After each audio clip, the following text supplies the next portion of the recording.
were watching that sting unfold on our screens. We just watched it. Could you bring to our viewers exactly what was exposed according to BJP via that sting? दो तीन विषय जिसको गंभीरता पूर्वक आपके समक्ष रखना चाहूंगा। पहले तो आप देख सकते हैं कि बार बार, जैसे मैंने बताया था कि बार बार तुझे सिटी जोन में हो गए, एक दो बार पहले भी मैंने बुलाने की कोशिश की, परंतु बार बार कन्नी काट कर खड़ा हो गया। तुझे पता नहीं मैं मुकेश गोयल हूं, क्या बीमारी है तुझे अफसर? डीसी को मैसेज भेजकर तुझे बुलाया गया। दूसरे में आप सुन सकते हैं कि डीसी के मैसेज के बाद तू खुद आया है यहां पर। बिल्डिंग डिपार्टमेंट में कामयाब होना है ना, मतलब building department, JE building department, उसमें कामयाब होना है तो सुन ले, मुझे सब पता है कैसे कामयाब होना है। इससे पहले भी जो जेई था वो किस प्रकार से एग्जीक्यूटिव इंजीनियर बन के गया है, क्योंकि मैंने उससे पैसे लिए और उसके बाद उसका काम कराया। आगे सुनिए क्या बोलते हैं। आगे बोलते हैं सब माल खुद ही ले जाएगा या हमारे लिए भी कुछ छोड़ेगा? दिवाली का इंतजाम अपना ही करवाएगा, इनका करवा दे, हमारा भी करवा दे दिवाली का इंतजाम। आगे कई जगह ड्यूटी लगी है पार्टी से कई जगह ड्यूटी लगी है पार्टी से, और भी जगह से 150 से ज्यादा गिफ्ट के आसपास बांटने होते हैं। तेरे जिम्मे बता दूं क्या लगाऊं? पार्टी से ड्यूटी लगी है, 150 जगह गिफ्ट देनी है, तेरे जगह बता दो क्या लगाऊं? ये 150 जगह कौन से होते हैं? ये तो ऐसा नहीं है कि ये बगल वाले अपने घर में किसी को जाके मिठाई का डब्बा पकड़ाना था। ये 150 जगह होते हैं चुनाव के कॉन्स्टिट्यूएंसी।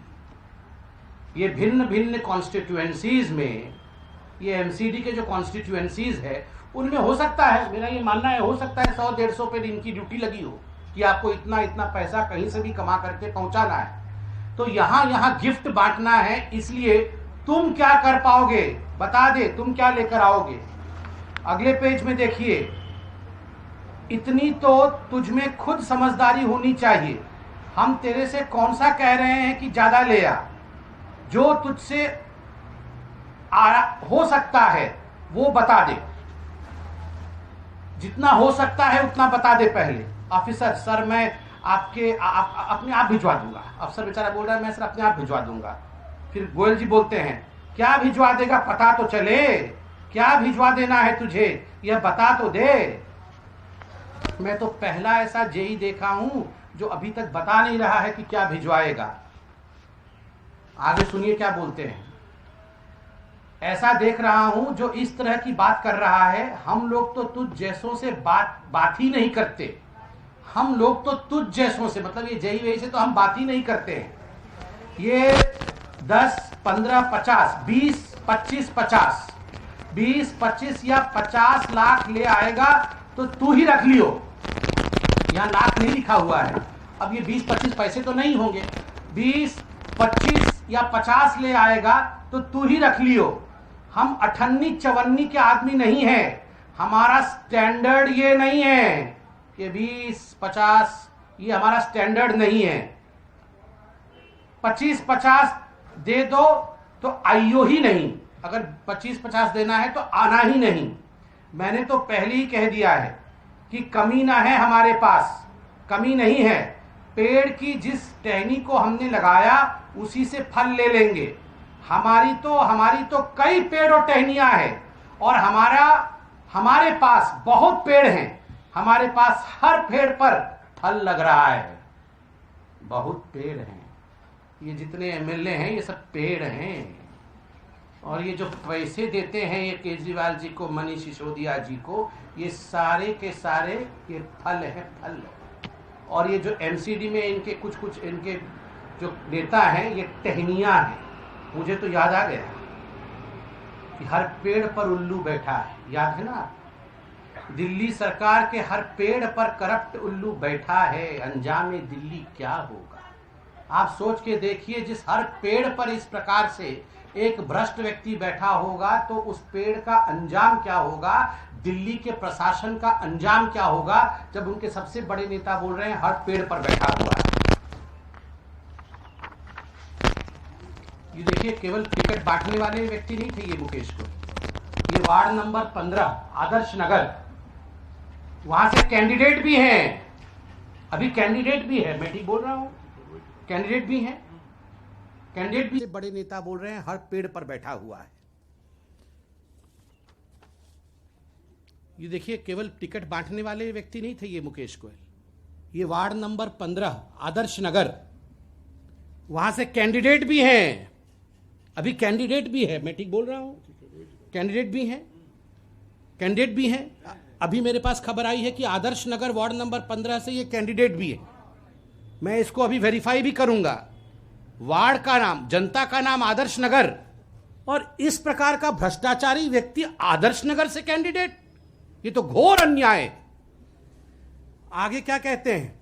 आगे कहते हैं गोयल साहब, ये 5-10 लाख तो तुम मार्केट से ही कमा लेते होगे ऑफिसर। फिर अफसर बोलता है पुलिस ने दशहरे रामलीला के मारे ना काम बंद कर रखा है साहब, अभी क्या करें। तो फिर मुकेश जी बोलते हैं तू पंडित आदमी है, तू उस पर ज्यादा बर्डन नहीं डालेंगे, तू 1 रुपया करवा दियो। मतलब इसमें भी जातिवाद लेके आ रहे हैं। आप सोचिए, मतलब किस प्रकार के लोग हैं। मगर इसमें भी जातिवाद आ गया है कि तू फलाने जाति का है इसलिए तुमसे 1 करोड़ ही लेंगे, बाकी तो और कोई होता तो उससे पता नहीं क्या कर ले। रोऊं की हंसूं ये समझ में नहीं आ रहा है किस प्रकार के ये लोग हैं। फिर अफसर कहता है नहीं नहीं नहीं सर, नाजायज हो जाएगा, 1 कहां से करूंगा मैं। देखिए, कोई 1 का अर्थ कोई 1 लाख या 1 पैसा तो नहीं होगा, 1 करोड़ ही है। तभी बेचारा अफसर ऐसे गिड़गिड़ा रहा है कि मुझे माफ कर दीजिए, मुझे छोड़ दीजिए। तो ये बोल रहे हैं मुकेश जी कि इससे कम तो नहीं होगा, नहीं चलेगा, इससे कम हुआ तो स्टैंडर्ड खराब हो जाएगा मेरा तो 10, 20, 50 के हम आदमी नहीं है। तो मुकेश जी ना ना ना ना ना ना मत आइएगा, फिर मेरे पास बिल्कुल भी मत आइएगा। और ये तो एक सफाई कर्मचारी का लाइसेंसिंग से ही इतना पैसा हो जाता है। मतलब सफाई कर्मचारी के जो लाइसेंस हम बांटते हैं उसी से 50-60 लाख तो उसी से हम कमा लेते हैं। और आप तो जेई हैं बिल्डिंग डिपार्टमेंट के, आप अगर 1 करोड़ नहीं दे सकते हैं तो आपका क्या काम है। अफसर बस सर एक बार वार्ड को कुछ करवा देते, चलो अब की बार रहने दियो, अगली बार देखेंगे, तुझे पता दिया ना, बस तुम्हारी इच्छा हो तो करवा देना, वरना कोई बात नहीं, और उससे कम मेरे पास आ भी मत जाना। अगर इसका हिसाब बने तो आइयो, वरना मत आना। बताइए, और बाद में ट्रांसफर भी हो जाता है। ये पहली बार मैंने minimum support price for corruption सुना है। मतलब मिनिमम करप्ट प्राइस 1 करोड़ का है। 1 करोड़ का स्टैंडर्ड अरविंद केजरीवाल, उससे कम का स्टैंडर्ड अरविंद केजरीवाल जी का नहीं है। ये 20, 25, 50 तो अरविंद केजरीवाल जी के स्टैंडर्ड का ही नहीं है, इसलिए उससे ज्यादा का आना। अभी मेरे को बताया जा रहा है कि कंफर्म्ड है कि वार्ड नंबर 15 से मुकेश, वार्ड नंबर 15 से आदर्श नगर, उसमें से मुकेश गोयल जी कंफर्म्ड है। मेरे पास लिस्ट आ गया है कि आम आदमी पार्टी आदर्श नगर से इस प्रकार से अनादर्श व्यक्ति वो खड़े हैं और अरविंद केजरीवाल जी के राइट हैंड है। इतना ही नहीं, अब तो मैं तो सुन रहा था अभी कुछ दिन पहले, बड़ा धमका रहे थे ये केजरीवाल जी मीडिया वालों को, बताओ बताओ क्या है सत्येंद्र जैन के खिलाफ, बताओ, तुम्हारी मैं टेस्टिंग करता हूं तुम्हारे ज्ञान की। कि जो किसी ने पूछ लिया होगा कि सत्येंद्र जैन जी तो बेल से बाहर नहीं आए हैं अभी, तो केजरीवाल जी की हिम्मत देखिए, मंच पर बैठ के बोल रहे थे बताओ बताओ, आपको पता है क्यों अंदर हैं। तो आप लोग तो भले लोग हैं ना, आप लोग तो जुबान नहीं चलाते हैं, लड़ते नहीं है, आप तो चतुर्थ स्तंभ है, तो आप लोग चुप रह गए। अरविंद जी, कल सत्येंद्र जैन जी का बेल फिर से रिजेक्ट हुआ है। मैं बताता हूं, भारतीय जनता पार्टी बताता है कि क्यों रिजेक्ट हुआ है जज के भाषा में। जज ने कल क्या बोला है सुनिए जरा। जज ने बोला है Satyendra Jain has prima facie come on record that Jain was actually involved in concealing proceeds of crime by giving cash to Kolkata-based entry operators and bringing the cash into 3 companies. Prima facie, प्रथम दृष्टिया जैन ने कंपनियों को हवाले का पैसा दिया है। By this